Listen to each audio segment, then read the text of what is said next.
Hola, com va? Segon dels vídeos d'estil telegràfic per explicar les errades principals que veiem en l'escriptura. Bé per desconeixement, bé per relaxament, bé per oblit. Bé, primer dels casos, aquestes paraules que sempre ens fan dubtar, com ara recolzament, amb Z, força, C trencada. Sempre la gent les confonem, aquestes paraules, també el plural de força, C trencada, forces, C normal, la C trencada mai davant de la E, com veurem. Atenció, aquestes paraules tampoc hem d'oblidar, recolzament, donar suport, atenció, aquestes paraules. Segona de les errades, les paraules fix, text, context, apareix sovint, la gent s'equivoca, fixe,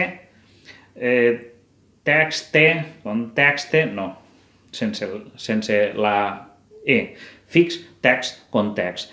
Tercera de les errades, el conegudíssim, el terror, el lo neutre.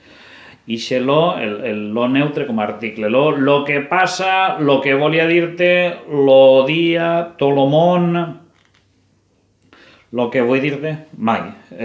Només pot aparèixer una paraula lo, que és el pronom lo, en oracions com ara el resultat has de dir-lo pronte, si no el dirà un altre. Dir-lo amb guió.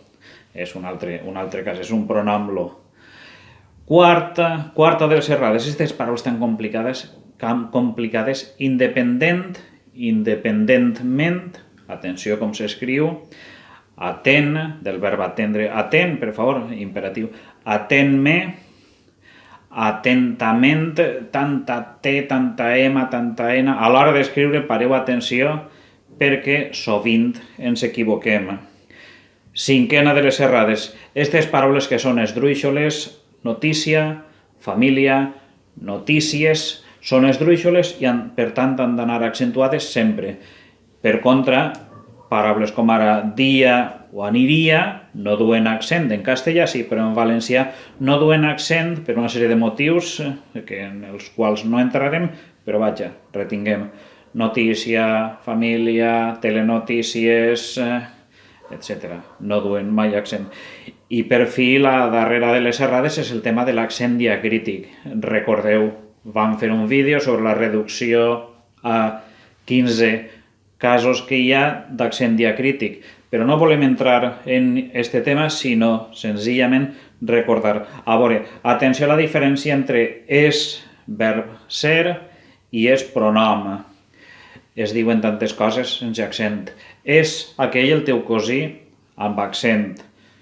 Són del verb ser, ells són, i són el substantiu sobre el fet, les ganes de dormir o l'acte de dormir, que no du accent.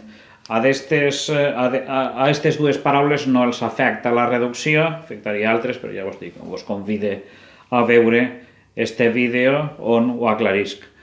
Moltes gràcies per la vostra atenció, espero que vos agradi aquest estil telegràfic, això. Feu-vos subscriptors, gràcies, Opre Roma. Adeu.